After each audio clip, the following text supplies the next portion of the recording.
Hey everyone, well, you know we love exploring that bottom shelf as much as the mid shelf, the top shelf, and all the shelves in between.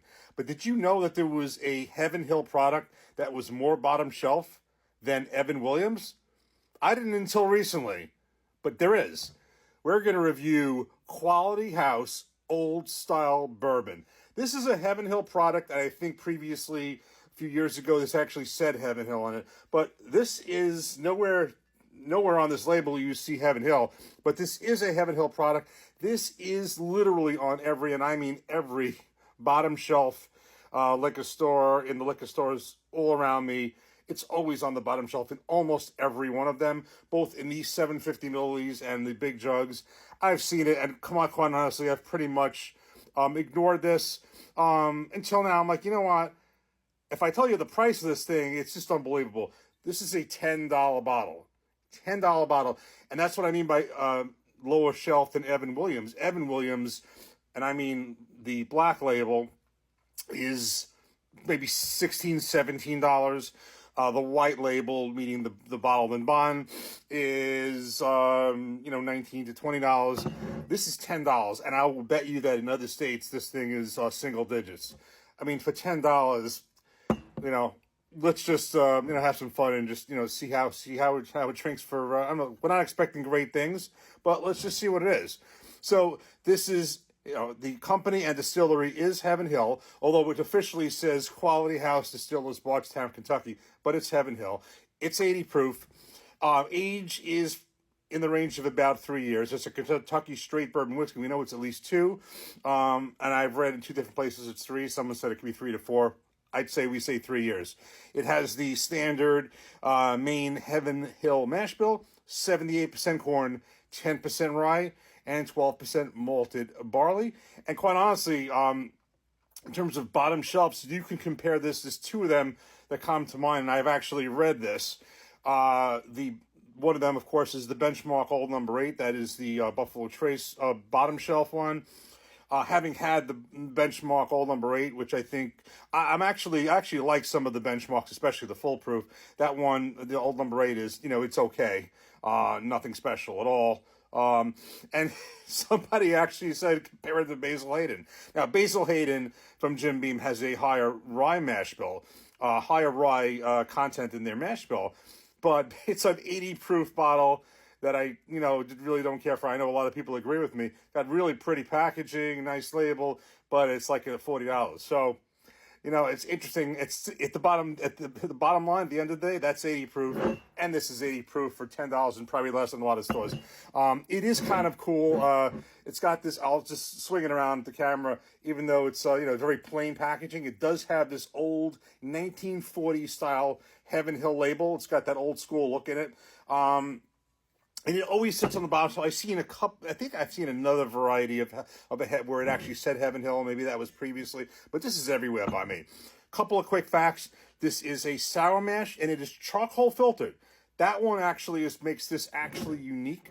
Not charcoal filtered like in Jack Daniel's with a charcoal mellow this after the distillation process is over, but before it goes in the barrel. In this particular case, this charcoal mellowing is after the aging process is completely over, before it goes in the bottle. So I think if you would use a comparison, when you have Gentleman Jack that have the twice mellowed, this would be the second one. This is the one after it's finished aging, and it's all done. It's taken out of the barrel. It's charcoal mellowed, and then it's bottled. So I just want to distinguish that between the Jack Daniels, where it happens before it ever goes in the barrel. So that's what this is. I think we've said enough about it. Let's get in the glass and see what it is. See the front, it's got that old 1940 style Heaven Hill writing. You can pause the side, and you can pause to read this side. Okay, so we got this poured up. We're not doing cork. There's no cork here. I like doing those pours and, the cork pop and then the pour when it's a cork. Nothing against screw tops, but I think there's more to see when there's a cork pop. But in any event, this is a screw top, as you would expect for, a $10 bottle. This is a $10 bottle in New Jersey. And since New Jersey is more expensive than a lot of other places, I would be curious if you've seen this by you and what single digit it is. Would not be surprised if it's under $10. I think it would be other places. So as you would expect, the color is quite light. This is aged, let's call it 3 years. We're not expecting this to be a dark one. Let's give it a nose. It's a very bland nose. Look, we're not expecting great things here, but I just want to see just, for that money, keeping the price point in mind where it is, if it could be drinkable maybe for a beginner, somebody entering the world of bourbon. It's very light. There isn't much to the nose. Let's give this a taste. Cheers.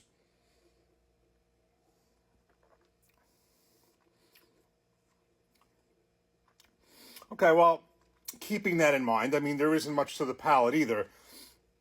It's extremely thin. I think it makes Jim Beam. I think it makes Jim Beam White and even Jim Beam Black seem like a thick palate, which it's not. There's a mild hint of kind of the tasting notes you would expect. It's a mild corn. You get a little rye spice. We're talking 10% rye, and you get a little finish. You get a little bit of everything for a little money. So,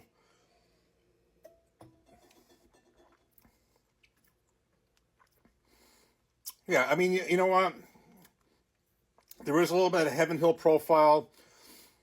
I think the Evan Williams Black may be a little more developed. This actually, I think I have some Evan Williams Black around, and I could put it next to it. Maybe I might have to do that. So I'm actually going to see. I'll do this in another video. If the Evan Williams Black is any more developed than this. Yeah. All right. Well, here's the deal. If you are not a bourbon drinker, not a whiskey drinker, just kind of want to explore something that's light, not overpowering, you don't want to spend a lot of money on a bottle, you don't even want to spend the medium amount on a bottle, you're in a liquor store. In New Jersey, you see this for $10, maybe somewhere else you see it for $8, $9. I mean, this is a full 750 milliliter.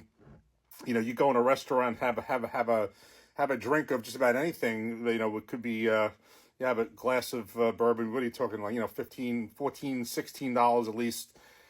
A whole bottle. I mean, something entry level like that. You have nothing to lose. So, I would say no. Obviously, this is not a great pour, but for the money and just to explore maybe something new, if you're not really into whiskey or bourbon, want to try something light. I mean, I can see picking this up and giving it a shot, and then working up from there. So, plenty of bottom shelf fixtures, and this is a bottom shelf fixture I me, could have their place. And, that's why I do like, as much as I may like another bottle more, and, I like to explore all shelves, and there are bottom shelfers that I really do like. As an example, I mean, it's more money than this, about $25. I'll say it again. A lot of people may not agree. My best bang for the buck is the Benchmark Foolproof. We have another bottle. I'm going to be putting that against other high proof options another time. But you can't discount the bottom shelf nor any shelf. So, quality house, maybe not great quality, but definitely a great, maybe a great entry level pour for somebody getting into bourbon and whiskey. Cheers. Take care. Thanks for watching.